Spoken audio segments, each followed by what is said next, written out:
is a film about that scale and grandeur. This is a film about that military achievement. This is a film about a people who for all time shattered the legend of Nazi invincibility.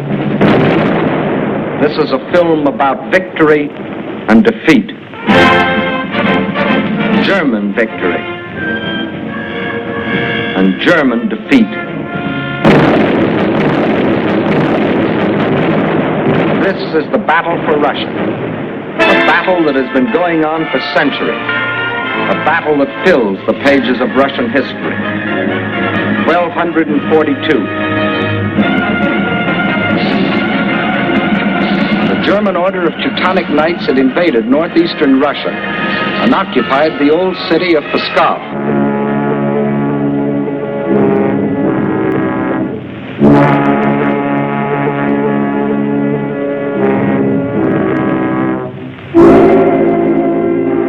Under the leadership of their Grand Master, von Bock, they threatened to enslave the whole population of that area, including the capital, Novgorod.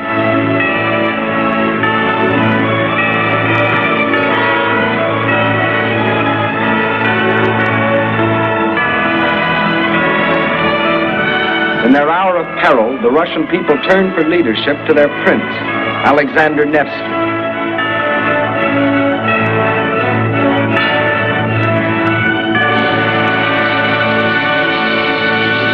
And on April the 5th, 1242, on Lake Peipus, the Russians met the might of the German forces.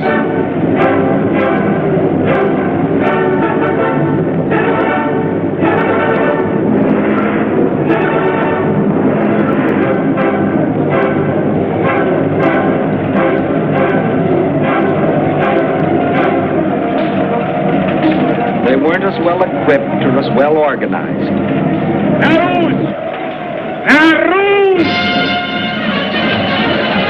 But in their hearts was a flaming courage, a flame so fierce that it pierced the German army.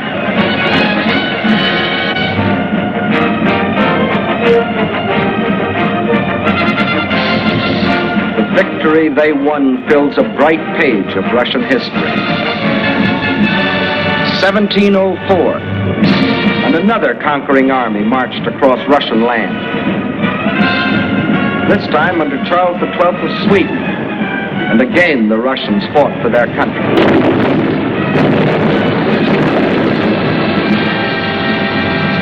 Led by their Emperor Peter the Great, after 5 long years of war, they defeated the Swedes in the historic Battle of Poltava.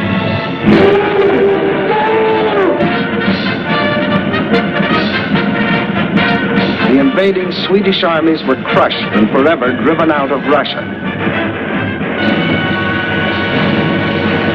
1812. Napoleon and his armies had blazed their triumphant way across Europe and were marching on Moscow. The conquering armies entered the city, but they entered a city in flames. Even in that day, Russian earth was scorched earth to an invader. And once again, the invader was forced to start the long march on the road back out of Russia. 1914, and another German army, this time under Kaiser Wilhelm, set out to conquer Russia.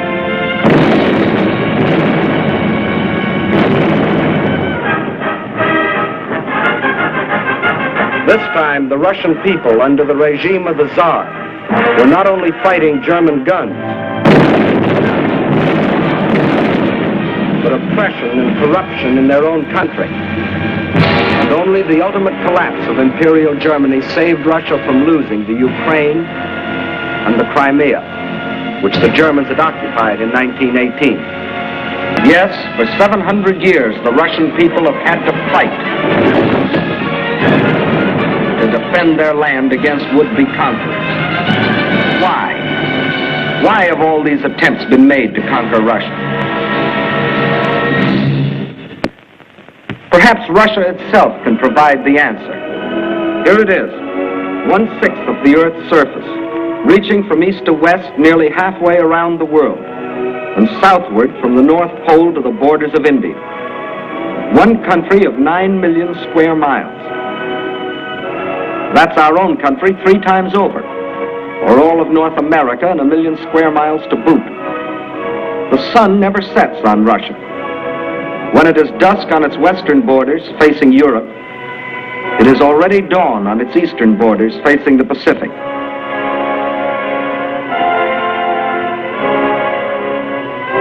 That's Russia, or to be correct, the Union of Soviet Socialist Republics.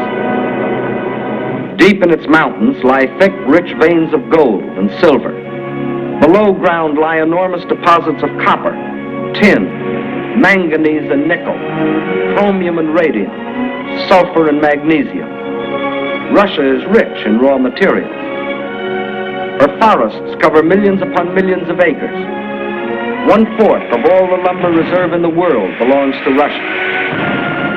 And as for fuel, there's coal, ton upon ton. And more important, there's also oil. 213 million barrels a year of it. Black gold flowing from the earth that contains 55% of the world's oil. What else? Iron? Russia has better than 10 billion tons. That can make a lot of steel before it's done. Yes, Russia is rich. Her farms cover millions upon millions of acres. The rich black earth that besides giving forth oil and coal will also grow everything from sunflowers to lotus.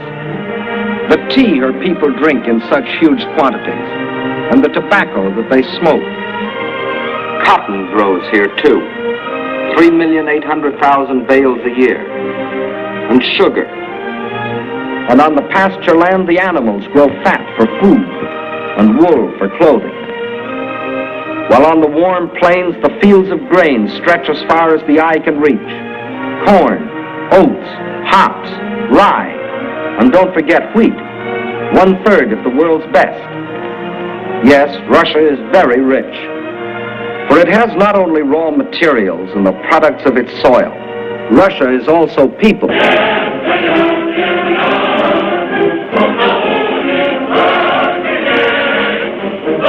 193 million people.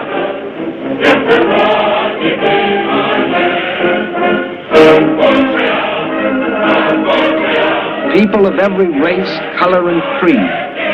People coming from the many different republics that comprise the Soviet Union. People speaking more than 100 different languages, but all citizens of one country.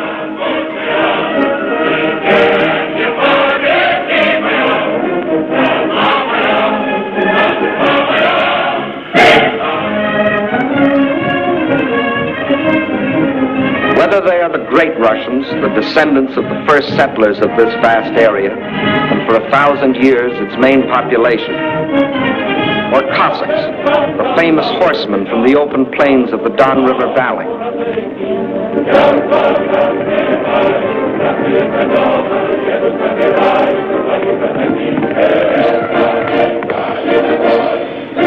Whether they come from the Southwest, the Ukraine,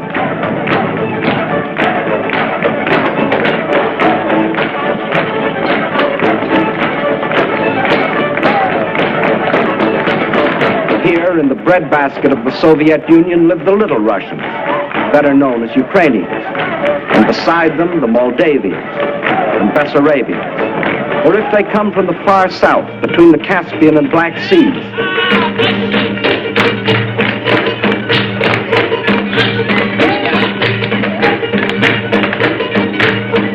where we find the Armenians and the Georgians, the Ingush, the Cherkess, rugged as the high peaks of their native Caucasian mountains.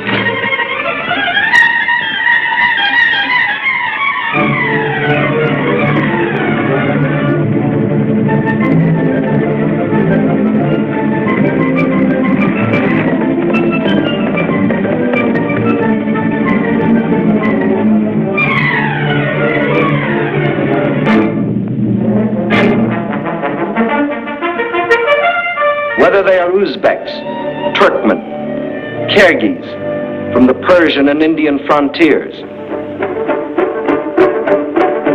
or Mongols,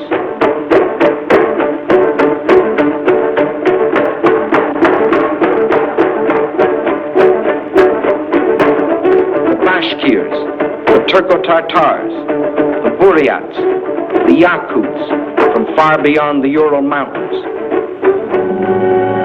or the people of the ice country, hunters like the Zounds, or settlers like the Laplanders.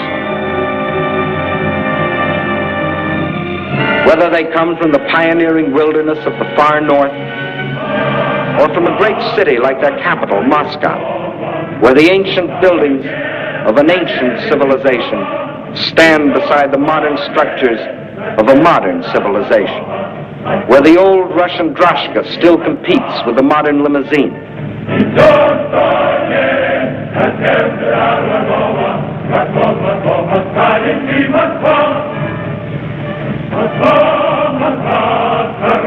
Whether they work in factories or as soldiers, whether they are bricklayers or traffic cops, sailors or riveters, school children or farmers, nurses or engineers, window washers or sales girls, housewives or postal clerks, radio announcers or stewardesses, scientists or typists, musicians or ballerinas.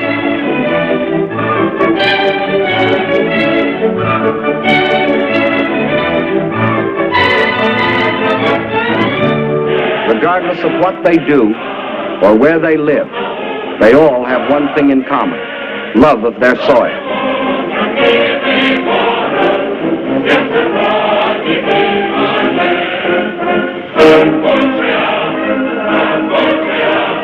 That is Russia. Size, the largest country in the world.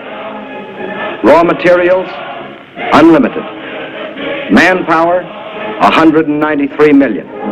These are the three reasons why every conqueror in history has wanted Russia. And these are the reasons why the modern would-be conqueror wrote, "When we speak of new territory, we must think of Russia. Destiny itself points the way there." Yes, as we have seen, Germany's spirit of aggression was handed down from generation to generation. And now, in Hitler's Germany, the dream was world conquest.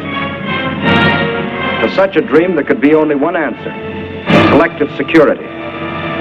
So, with this objective, in 1934, the Soviet Union joined the League of Nations. Again and again before the League, its representatives urged binding agreements to support by collective action any nation submitted to attack. The state I represent entered the League with the sole purpose of the maintenance of indivisible peace. The League of Nations is still strong enough by its collective actions to avert or arrest aggression. There is no room for bargaining or compromise. But while some members of the League were pleading vainly for the use of collective force to stop aggression, the world saw other members, Germany, Italy, Japan, withdraw from the League to follow the path of aggression. Manchuria, Ethiopia, then Hitler invaded Austria, Czechoslovakia, and in 1939, Poland, first step on the road to Russia. But his eastward march was interrupted by France and Britain declaring war. So the Germans were forced to turn west, and in 1940, as we have seen, wiped the last opposition from Western Europe. And while the Nazis were unsuccessfully trying to beat Britain to her knees, the German generals were already planning to resume the interrupted Eastern Blitz. The road to Russia was now open. But before that attack, preliminary steps were necessary. South and east of Germany are Hungary, Romania, Bulgaria, Yugoslavia, and Greece. And Hungary had grain, rich fields of it. Grain too good for Hungarians when German soldiers have such good appetites. Hungary had bauxite. Bauxite makes aluminum, and aluminum makes planes. And Hungary had an army. Not the battle-trained German army, but good enough to throw against Russian guns. Romania had not only grain, but oil. And Hitler needed every last drop of it to power his war machine. Romania also had men. more slave labor, more cannon fodder for the attack on Russia. And most important, Romania and Hungary both had Russian frontiers, and Hitler wanted those frontiers in the hands of German generals. Bulgaria didn't have a Russian frontier, but it did have bases. Bases on the Black Sea, bases for German submarines to prey on Russian shipping. By the spring of 1941, the reactionary governments of Hungary, under the dictatorship of Admiral Horthy, of Romania, governed by young King Michael, who was only a tool in the hands of Hitler's puppet, General Antonescu, and of Bulgaria, ruled by King Boris, always a disciple of German imperialism. All had sold their countries out to Hitler. Now, threatened by a revolt of their peoples, they were only too glad to be protected by Hitler's armies. So by March of 1941, German armies were in occupation of Hungary, Romania, Bulgaria. That still left Yugoslavia and Greece. So long as they remained unoccupied territory, they remained the route for a possible Allied counter-invasion. At one of their regular meetings, Hitler had assigned the job of conquering Greece to his stooge, Mussolini. The stooge was delighted. Here was his chance to prove to his people that he too was a conqueror. But he was wrong. Perhaps the uniforms fooled him. Something did. For after the fascist legions had blitzed on one cylinder this far into Greece, the Greeks, in a brilliantly conducted mountain campaign, drove the Italians back and invaded Albania. Hitler was enraged. The failure of his stooge to protect his southern flank was delaying the attack on Russia. He sent a final ultimatum. For the Yugoslavs and Greeks, it was surrender or else. But the Yugoslavs and Greeks come from a long line of fighting men. Nazi slavery didn't appeal to them.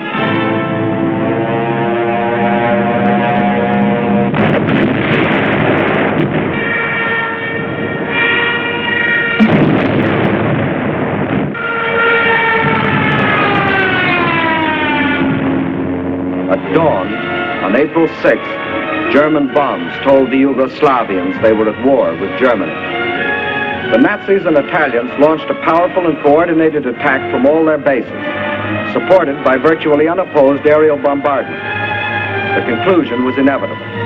Although resistance was determined, the Yugoslav army was cut up into many small segments and captured. The war in Greece also began on April 6th. There, in spite of fierce and valiant resistance by the Greeks and the British who had come to their aid, the Germans, overwhelmingly superior in both numbers and equipment, forced their way past the Vistritsa River, Mount Olympus, the famous passage of Thermopylae. And by the end of April, the swastika flew over the ancient city of Athens. The conquest of the Balkans was now complete. The whole force of Nazi might could now be turned loose on Russia. There was no time to waste, but time was Russia's weapon. Their industries, so recently built and which, like our own, were designed for the ways of peace, were converted for war. Instead of steel for plows and tools, steel for shells and guns. They knew their industry could never produce enough to equip them adequately for the titanic struggle. But what they could produce, they would. At the same time, the army began to grow. More and more men were called up to be trained, hardened, drilled, prepared to defend their land.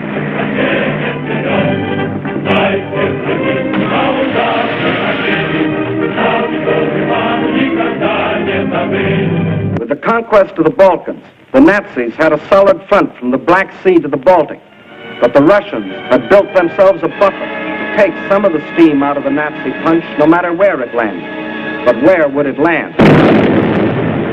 When the blow came, it was from 5 different directions, and from the north, 1 extra, just for luck. That was the big day.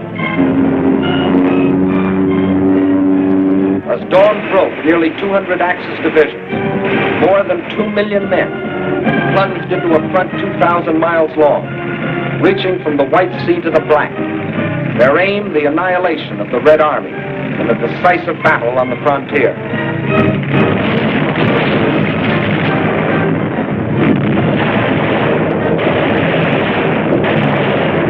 The offensive started along the whole length of the front, but was concentrated on three main objectives: Leningrad, Moscow, and Kiev, the capital of the Ukraine. In the first 30 days, von Lieb's forces drove to within 125 miles of Leningrad, while the Finns under Mannerheim, supported by the Germans, began a drive from the north to encircle the city. In the center, von Bock's army plunged 480 miles into Soviet territory. One Russian city after the other was overrun by the invaders.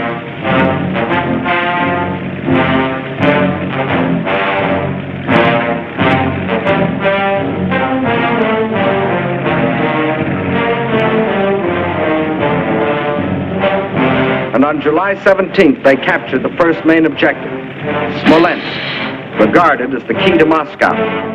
Simultaneously, in the south, von Rundstedt's forces cut deep into the Ukraine. This was blitzkrieg at its best. The world gave Russia another 6 weeks, and the Germans issued a communique.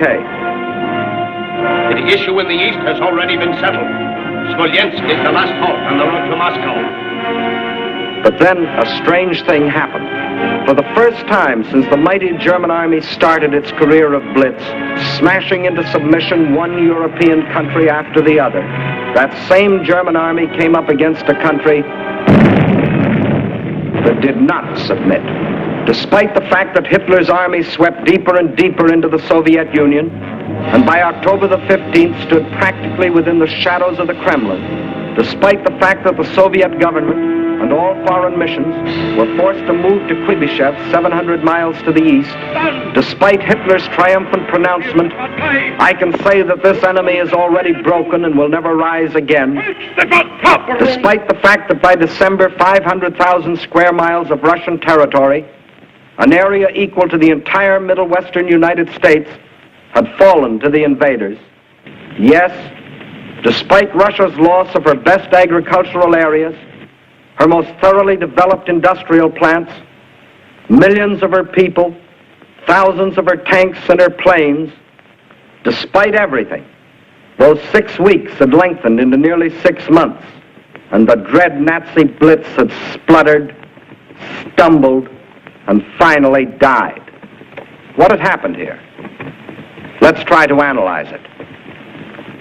First, in this titanic struggle, not only two armies, but two fighting methods and two strategies came face to face. The German strategy was based on the well-tried Keil and Kessel, or wedge and trap maneuver. One wedge would be driven deep into the enemy territory to hook up with another spearhead driven through to meet it.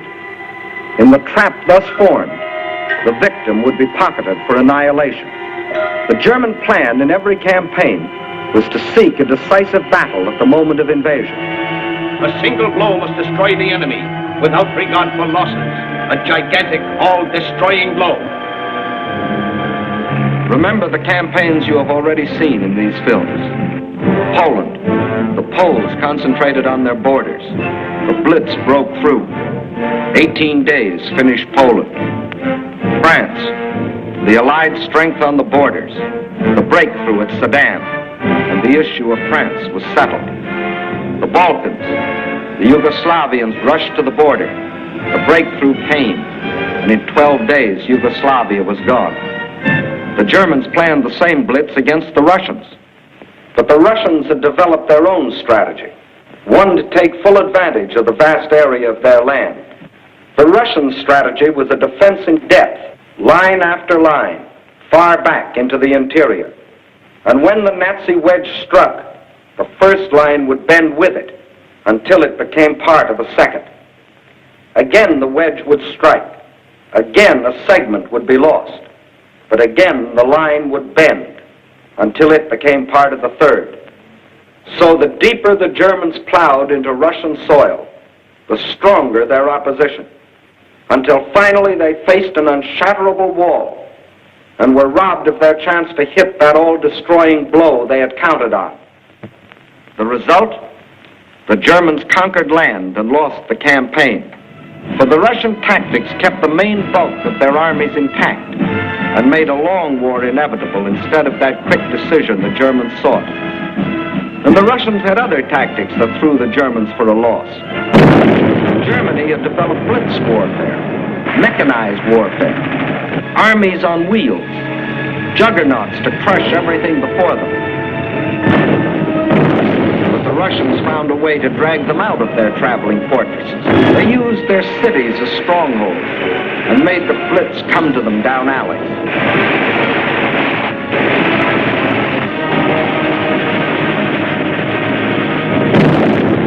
The more a city was bombed, the more impassable it became to the German panzers. They made the names of these Russian cities as familiar to us as the names of towns in the next county. Rostov, Kharkov, Kiev, Kursk, Smolensk. City after city standing in the path of the Nazi blitz. The Red Army had found a way to make their cities of great strategic importance. Odessa, scene of an heroic siege of more than 2 months, held up the whole Nazi thrust into the Crimea. Sevastopol, which resisted every attempt of the Germans to break through. Here, for 8.5 long months, the Russians fought for the town, inch by inch, barring the Germans from the great Black Sea naval base located there. And finally, when the Germans entered the town, each district was defended street by street. Each street house by house.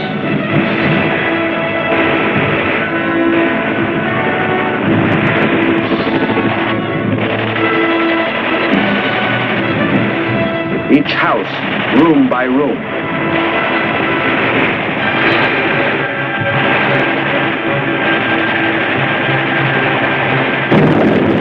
The Russians knew their cities would be demolished, but their objective was not to save cities, but to destroy Germans. A high price to pay for a copy of Mein Kampf. So the Germans were forced out of their armored shells to fight and to die in the hand-to-hand combat they thought they had abolished. There was another item the Germans had overlooked. They overlooked people. And generals may win campaigns, but people win wars. And on that fatal June 22nd, when the Russian people first learned of the invasion of their country, their grim faces told of their determination to fight and to die, but never to surrender. They knew this wasn't a question of who occupied what piece of land. This was a question of life or death. This war is not an ordinary war. It is the war of the entire Russian people, not only to eliminate the danger hanging over our heads, but to aid all people groaning under the yoke of fascism. So the alarm was spread to factory and farm. And from every Russian town and village, men poured forth to answer the call. From now on, one thing mattered and one thing only. Victory. Total war meant total mobilization. Not war just for soldiers, but war for everyone. Young or old, male or female, made no difference. Age had nothing to do. If you were only 12 years old, there was work for 12-year-olds to do. Sex had nothing to do with it. If you could hold a rifle, you were a soldier. If you could turn a lathe, you were a soldier. If you could harvest the fields, you were a soldier.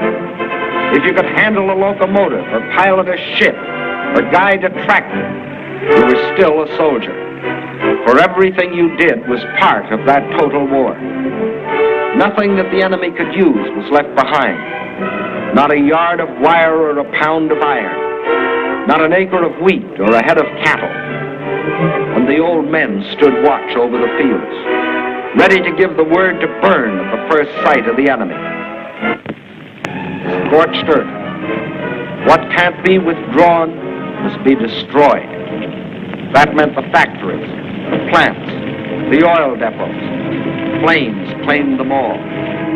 the giant dam at Dnipro, into which had been poured not only steel and concrete, but 5 long years of Russian toil and Russian sweat to yield the miracle of electricity to the farms and people of the Ukraine. Now, rather than let the power it generated fall to the enemy, they destroyed it. Scorched earth, the land they had lived on and worked on, their forests, their fields, their farms. They surrendered them to the flames, but not to the invaders. That was the scorched earth.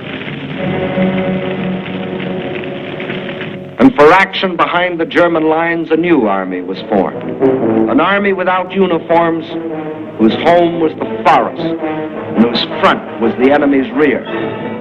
The guerrilla army. A minimum of glory and a maximum of determination. Their achievements were seldom recorded. Look well at these faces. You will never see them again in the ranks of war prisoners, or read their names over heroes' graves. Ahead of them lay nothing but the rope and the halter, but they stayed behind and went on fighting. Their only goal was merciless destruction. Destruction of communication lines, supplies, the invaders themselves. Their weapons were dynamite and the terror of surprise.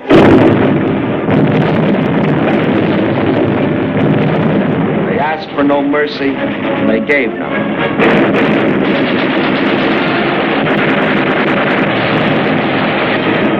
This is the guerrilla army. This, the scorched earth. This, the Red Army. These, its leaders. These are the reasons why, although the Germans conquered land, 500,000 square miles of it, it was just land, barren land, scorched land. These are the reasons why, after 5.5 months of blitz warfare, after coming within sight of their goal, the Germans were stopped at the very gates of Moscow. These are the reasons why, although Hitler had sworn that before December the swastika would fly from the Kremlin towers, December had come, but it wasn't the swastika that flew over the Russian capital. And it wasn't the Nazi conquerors who marched through the streets of the ancient city, but fresh reserves of the Red Army.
Of the Battle of Russia, you saw the Russian people's historic defense of their land against centuries of unsuccessful invaders.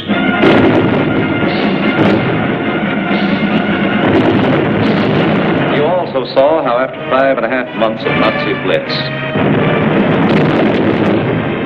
the Russians stopped Hitler at the very gates of Moscow, and how, in spite of Hitler's prediction that by December of 1941, the swastika would fly over the Kremlin towers, December had come, but it wasn't the swastika that flew over the Russian capital, and it wasn't the Nazi conquerors who marched through the streets of the ancient city, but fresh reserves of the Red Army on their way to reinforce and relieve the front lines.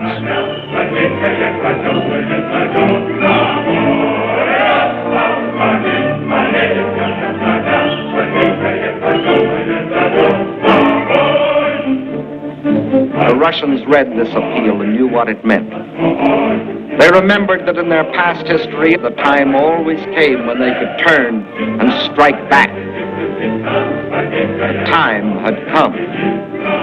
Their old ally, the Russian winter, had carpeted the Russian land.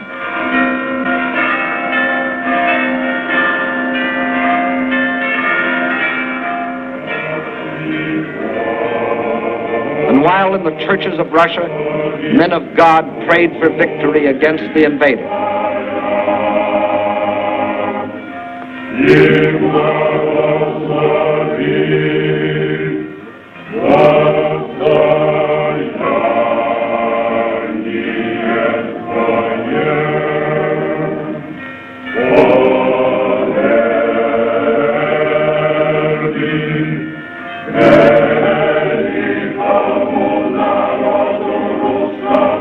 in the front lines, the men of the Red Army listened to the long-awaited order of the day.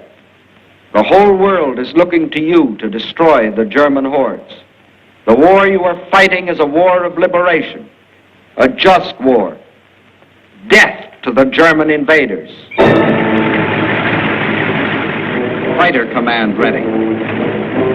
Bomber command ready. Parachutists ready. Artillery in position. Tanks manned. Cavalry in position. Infantry ready. Beyond those hills is the enemy. Alive! Alive! Alive! Alive! Alive!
It was the Germans' turn to fight for their lives.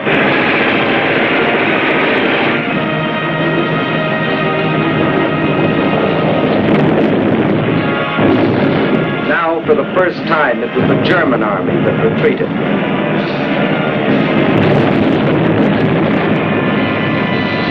Now it was for the Germans to learn the terrors of strafing.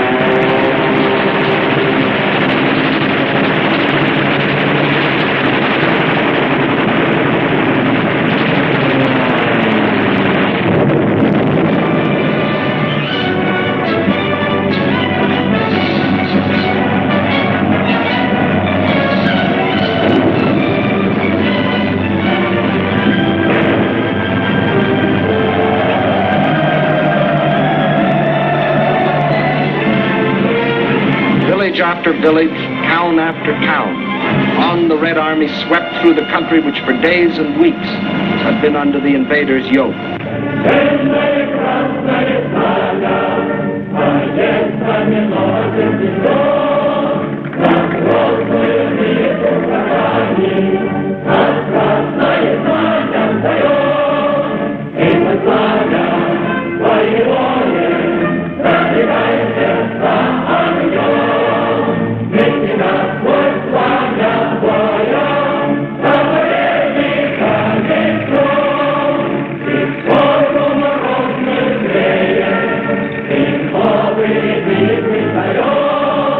That's why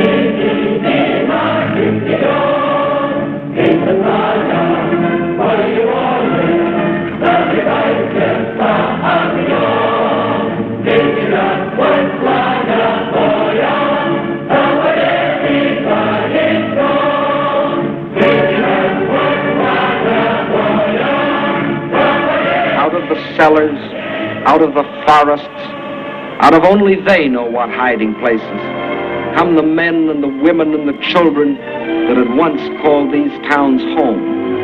Soldiers and guerrillas find wives and mothers. Friends are reunited. There is thanksgiving in their streets, thanksgiving in their hearts. But there is also something else, something they will never forget, their ruined homes, the shattered towns they once had known as thriving and prosperous communities. They stand gutted now, ghostly relics of what they once had been. Nothing has been spared.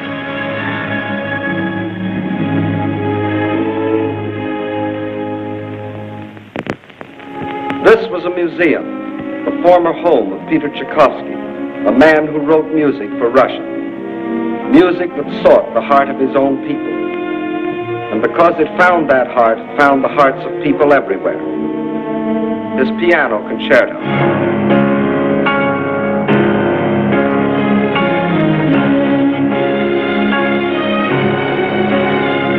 The Fifth Symphony.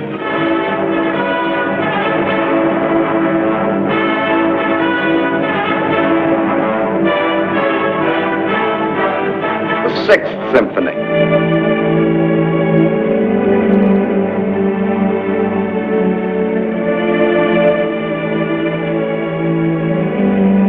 His work was, is, and always will be inspiration to countless millions. But it brought only one inspiration to the Nazis: vandalism.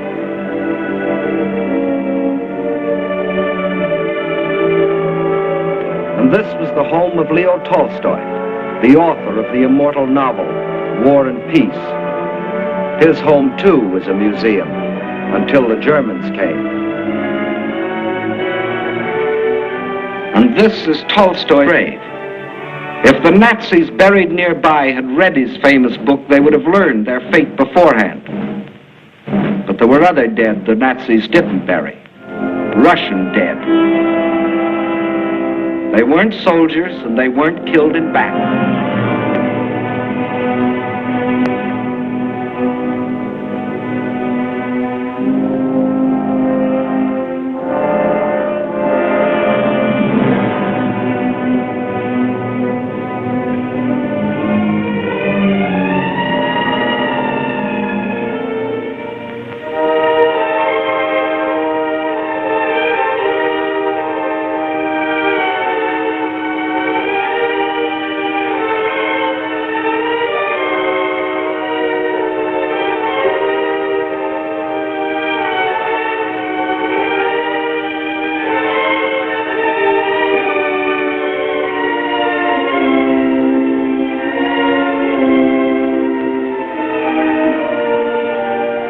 No, these aren't dolls. These are children. Mass murder by orders of the High Command. And there were other children, perhaps more fortunate, perhaps less. Young girls, but not young now. The attentions of the Nazi soldiers aged them very quickly. And whoever resisted the invaders met with this. These are the things the Russians can never forget.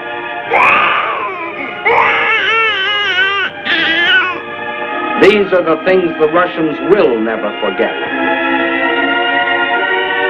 These are the reasons why every Russian pledged his life to uphold this sacred oath.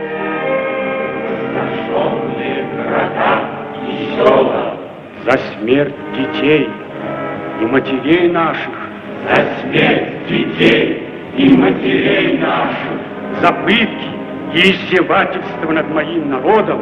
За пытки и издевательства над моим народом.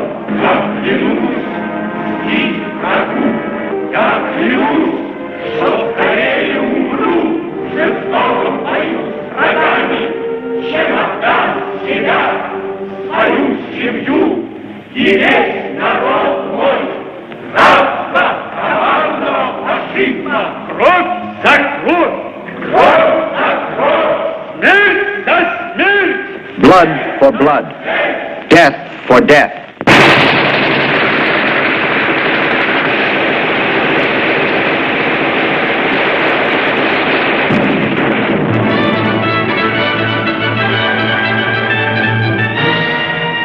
reason, the Russians smashed on, deeper and deeper, along the entire front from Rostov to Leningrad.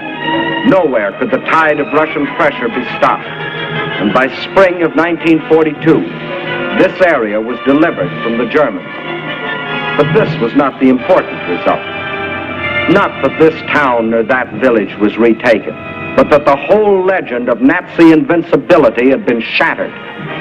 German armies could retreat too. German armies could be defeated. German troops could be captured.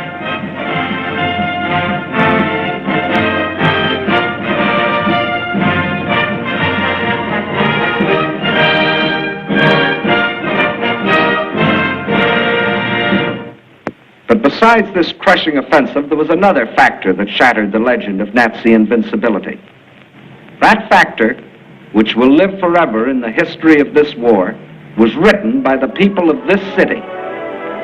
A city now called Leningrad after the leader of the Russian Revolution, Lenin, and which before that was called Petrograd in honor of its founder, Peter the Great. A city which today, with the exception of Moscow, is the most important center in the Soviet Union because some of Russia's largest industries are centered here, and also because it is Russia's principal port on the Baltic Sea and the base for its Baltic fleet.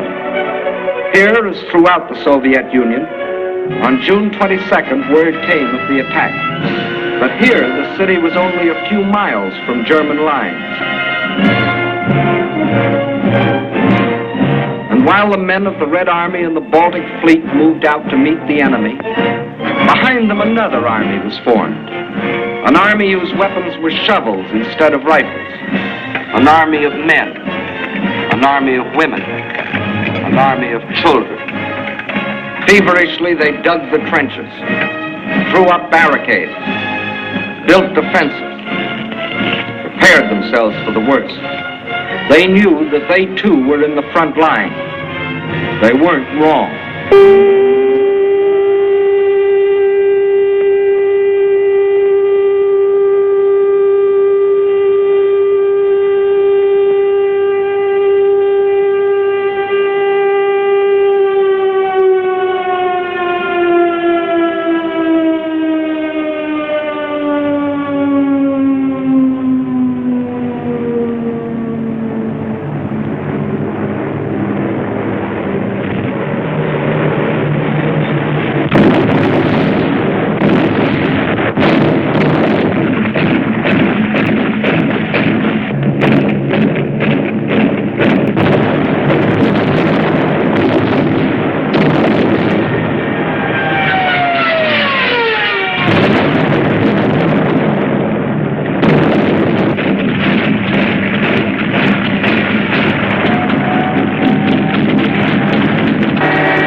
Leningrad's baptism of fire didn't stop with the darkness.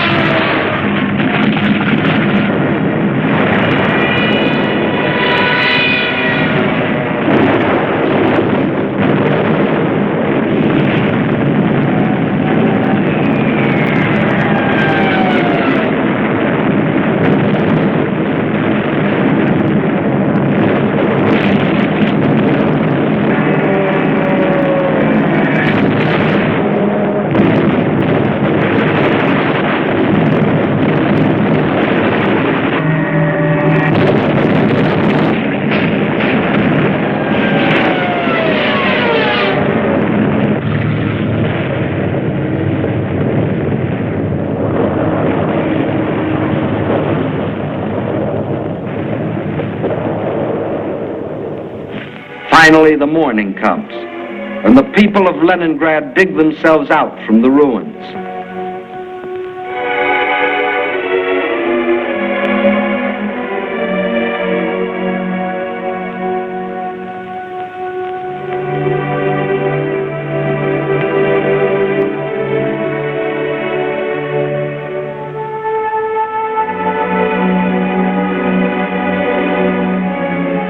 They seem very similar here to the people of London, of Rotterdam, of Warsaw.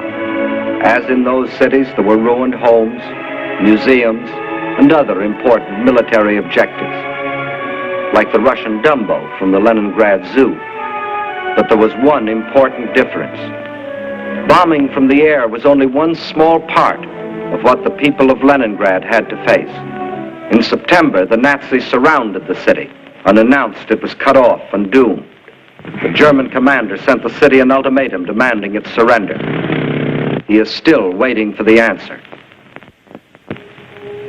Thus began the siege of Leningrad, a siege that was to last for nearly 17 months. In Leningrad, as everywhere else in Russia, the winter came early that year. A cold, hard winter, the hardest in years.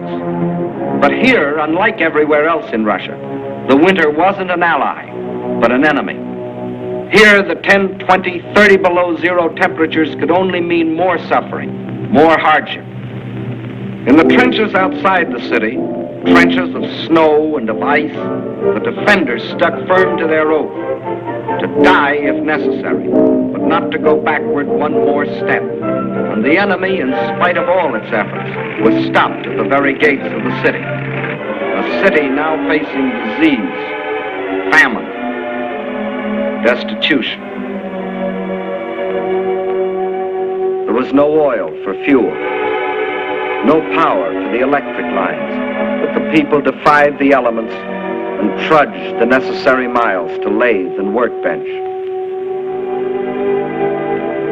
The pipes froze, water was shut off, so they dug holes through the streets until they could get to water.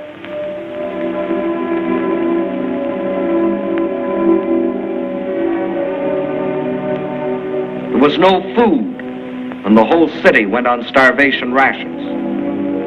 A factory worker got 8 ounces of bread a day. Everyone else, child and adult alike, only 4. And to keep the dread enemy of disease from stalking the streets of their city, an army of women worked with shovels, worked with picks in those streets every day, clearing away the rubble, the refuse, the sources of contamination. Bombs from the air couldn't force the defenders of Leningrad to surrender. Winter couldn't do it. Hunger couldn't do it. So the Germans decided to shell them into surrender. For days, long-range guns hurled ton after ton of high explosives into the heart of the city.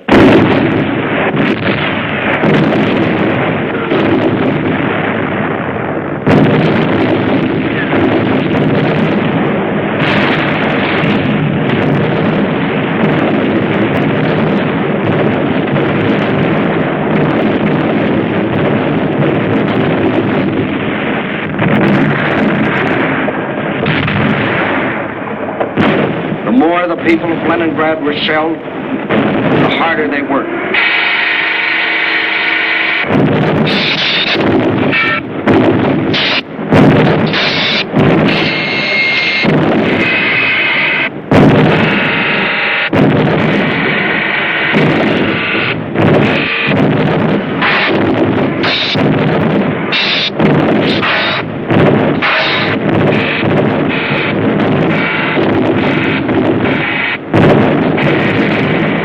In a rain of high explosives, cut off entirely from the rest of Russia, with only their own hands to depend on.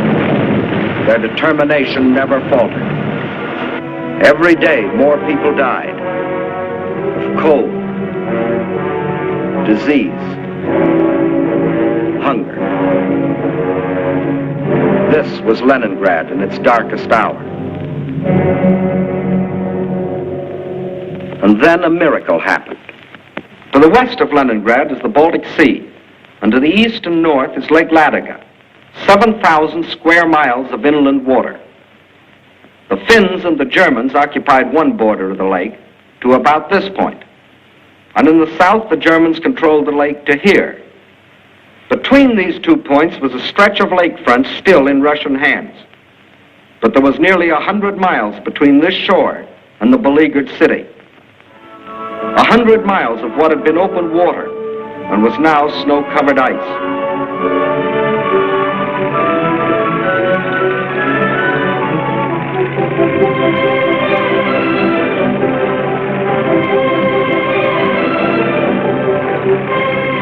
Across this frozen surface now went tractors, sledges, carving a road across the lake. And soon across this highway, from the far side of the lake, poured a stream of trucks, bringing in food, oil, grain, fuel, truckload after truckload of fresh life for the people of the city. Too late, the Germans discovered that they had left one avenue of rescue open.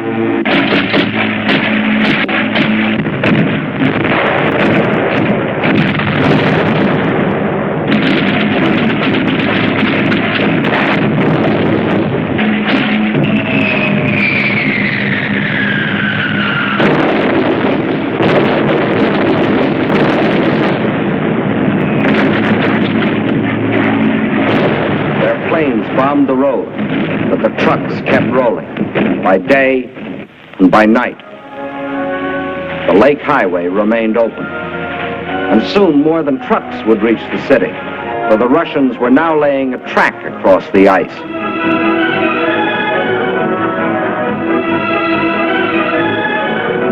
To the heroes of Leningrad, says the inscription on this locomotive as it starts its pioneer voyage. From the far shore of the lake, it brings food, medicine, supplies of all kinds. Across the lake and into Leningrad, this train is but the first of many. Trains that not only brought in supplies, but that could take out the wounded, the sick women, the half-frozen children. All those that needed better care. All winter long, the lake traffic continued. And all through that terrible winter, the men of the Red Army, outside the city, found the strength not only to defend, but to attack. Time after time, they hurled themselves against the invader, driving him inch by inch back from the city's outskirts.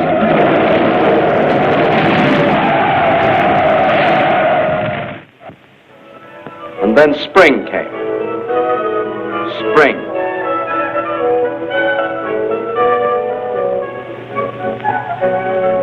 Outside Leningrad, the snows begin to thaw, and German bodies are washed from their icebox graves, mute evidence of Russian tenacity. The warm breath of spring is felt, too, on the frozen surface of Lake Ladoga, but the trucks continue to roll, even though the ice is melting beneath them.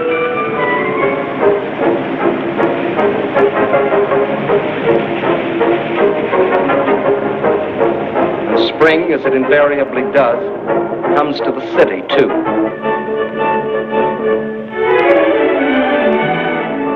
But spring is more than a new season to the people of Leningrad. It's a new life. The city begins to breathe again. For the first time in months, the trolleys ran.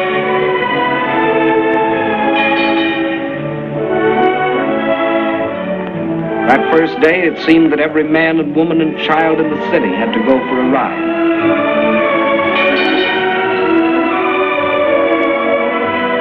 This was life again. Life for the Leningrad children that weren't killed by Nazi bombs or by the horrible winter. Life for the Russian WWII, the women of the Red Army. And for the Russian waves, the women of the Red Fleet. And for the sailors of the fleet themselves, the artists of the famous ballet theater have come to offer entertainment.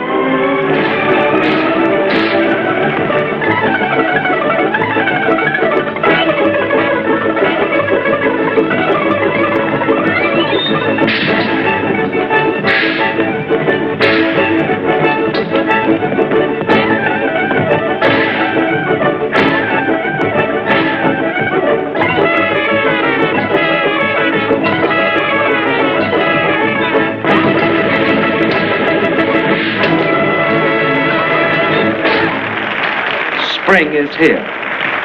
Summer is coming. And Leningrad is still free. Although some Germans did finally succeed in getting into the city. but under different circumstances than they had anticipated.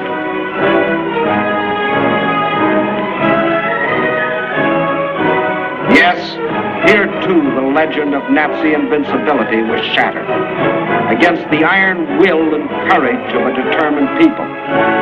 The citizens of Leningrad have proved that generals may win campaigns, but people win wars.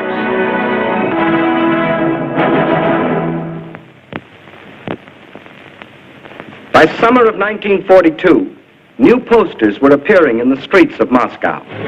Posters that greeted and welcomed their allies whose help was already arriving in Russian ports.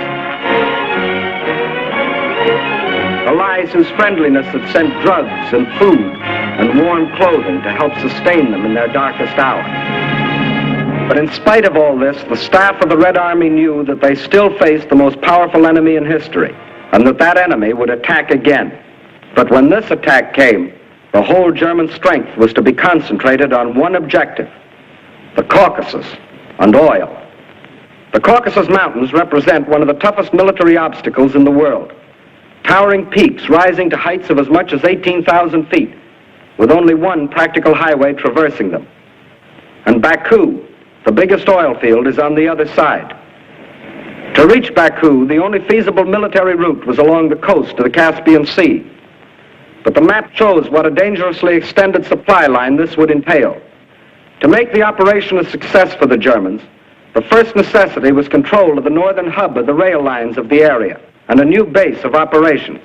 That hub was a Volga River port we have come to know well, Stalingrad, named for Russia's present leader. The pride of this generation of Russians, for it was their city, built in their time.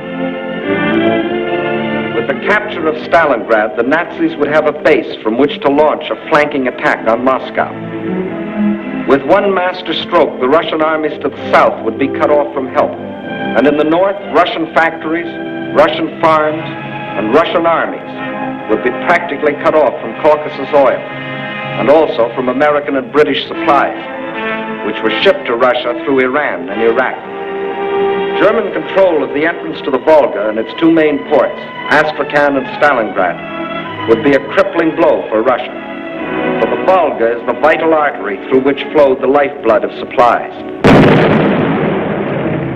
Early in May, the German offensive began along a front extending from Kursk to the Crimea. Within 2 weeks, the Nazi steamroller had overrun the Kerch Peninsula, although 2 months more were to elapse before embattled Sevastopol finally fell, giving the Nazis complete control of the Crimea and the southern route to the Caucasian oil fields. Next, they started to drive further north and drove through to the Don River in the area of Voronezh, then spread south and east until they occupied the whole area from the Don River south Rostov. This left them in perfect position to strike against Stalingrad. Further and further south, the drive plunged on, and by the end of August, they had captured the oil fields at Maykoff, needless to say, first demolished by the Russians, and reached the northern Caucasus. Yes, the Germans were only a few miles from their goal, the oil fields at Baku, but two barriers still stood between them: Russian mountains and Russian determination. The people of the Caucasus joined with the army to form an unshatterable wall against the full onslaught of the attack.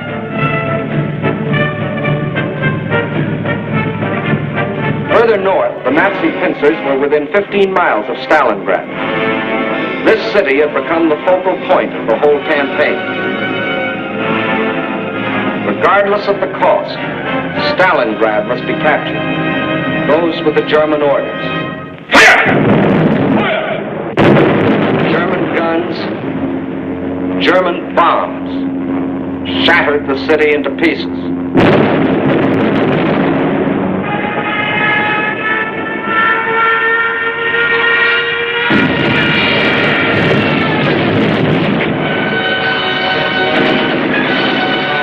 By September 20th, the Germans, after 30 days of grueling and ceaseless fighting, battled their way into the city's outskirts.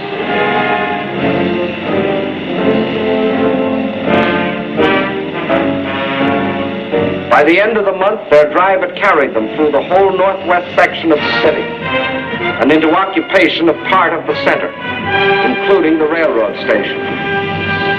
On the last day of September, Hitler announced that the fall of the city was only a matter of a few days. Once more, the world was afraid a Russian campaign was lost. But once more, the Germans were to stand on the very threshold of victory and still fail. And now they were to meet a fire of fury such as they had never known.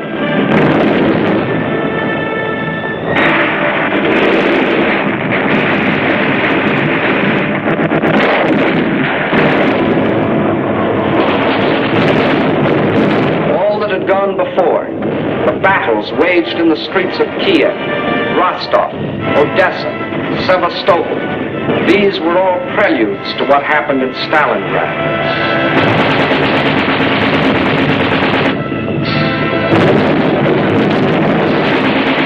Every inch of the city was a strategic point to be defended as such.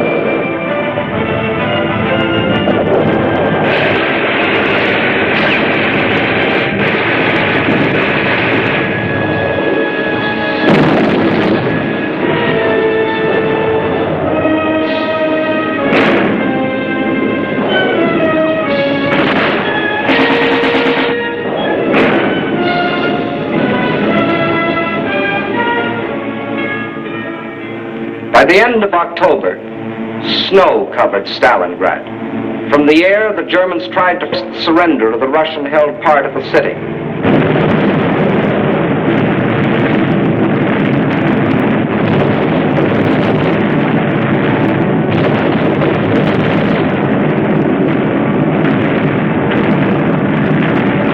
At the same time, the battle of the streets continued.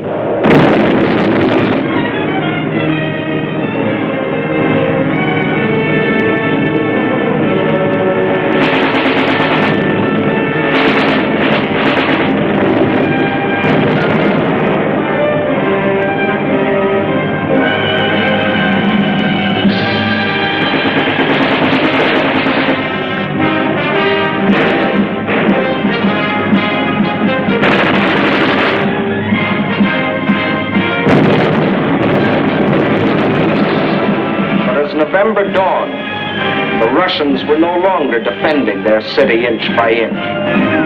Inch by inch, they were regaining it.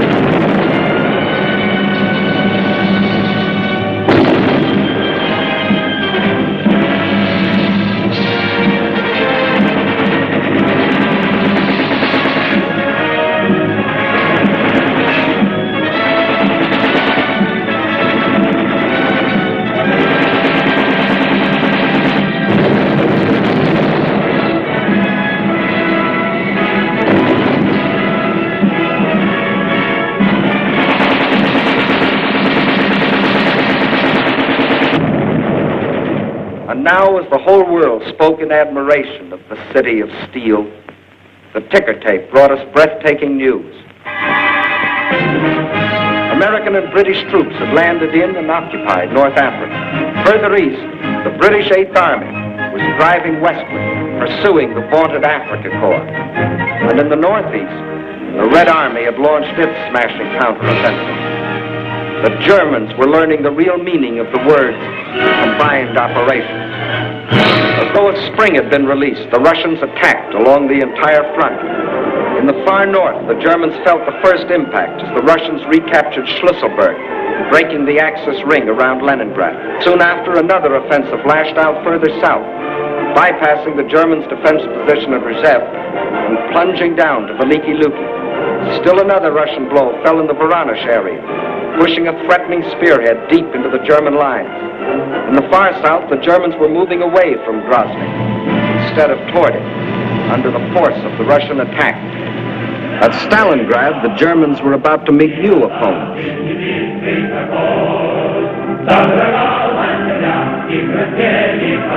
Fresh reserves were arriving from far Siberia. They had been stationed there in case of trouble with the Japanese. Now these troops had been transported to relieve the embattled defenders of Stalingrad.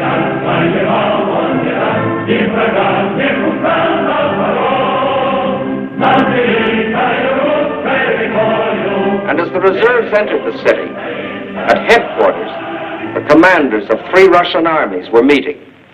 The Germans had fought for Stalingrad as a prize. The Russians were determined to make it a trap. 2 simultaneous attacks were launched, one from the north, one from the south. The German armies encircling Stalingrad were now themselves threatened with encirclement. Finally, the 2 prongs met.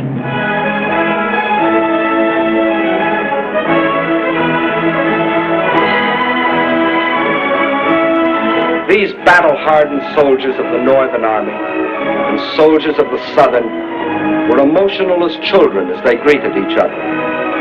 They knew this meeting meant the salvation of Stalingrad and of their country. And on this Christmas of 1942, the people of the Soviet Union can celebrate with happy hearts. They have received a most precious gift from the men of their army, the assurance of ultimate victory. Just as in our hometowns, it is the Children's Day in Moscow. It is a happier Christmas this year. Today, there are no German bombers overhead.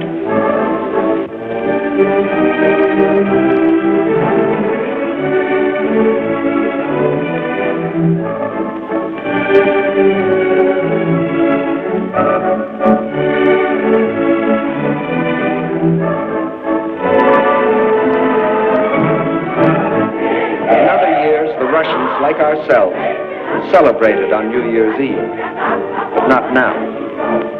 The factories are just as busy as on any other night. The moment comes. It is the New Year. С Новым годом!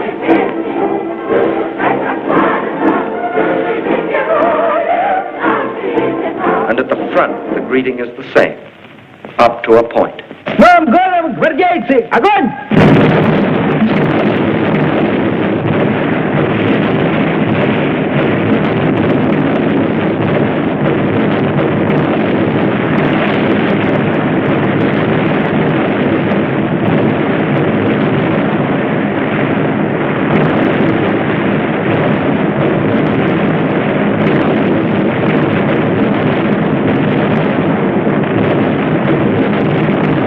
Outside Stalingrad, the icy winter becomes a fiery hell.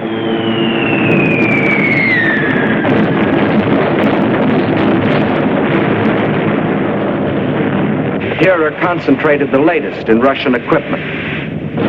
Flamethrowers, ice gliders, used here by shock troops to capture airfields in advance of the main army. Rocket guns, Katyusha, the Russians call them.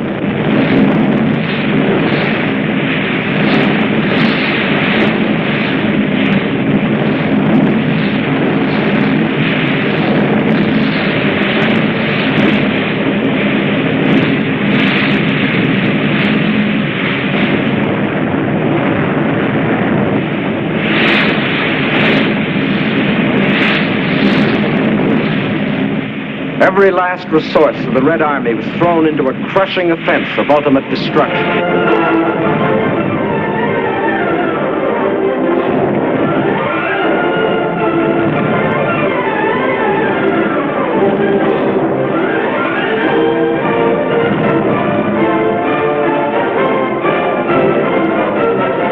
This was Kyle and Kessel with a vengeance, but the Nazis were getting Kesseled instead of the Russians.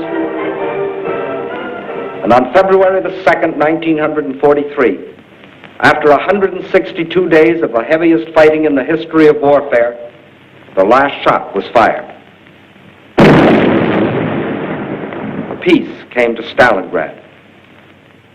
In the shattered streets, the blasted ruins, the ghastly evidence of their ordeal, the defenders of the city greet the rescuing army of the dawn.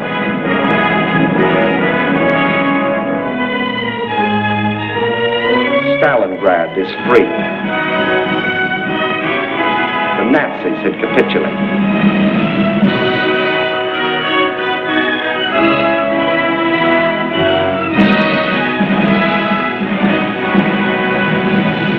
The German generals who had been ordered by Hitler to take Stalingrad regardless of the cost, and who had obediently promised that the city would be his. These generals, 24 of them, who had covered themselves with such glory and such medals on the fields of Poland and Norway and France, they now had only their past glory to comfort them. This is Field Marshal von Paulus, Commander-in-Chief of the German armies at Stalingrad. This is the man who told his soldiers that if they surrendered, he would see to it that their families died in reprisal. When he faced his captors, perhaps his worried expression reflected an anxiety that Hitler might take the same revenge on his family. For he knew that when he surrendered, Hitler lost not only a field marshal, he lost an entire army, 22 divisions, 330,000 men. These are the men who had been promised that as conquerors they would winter in Stalingrad. Well, it was winter, and this was Stalingrad, and here were the conquerors.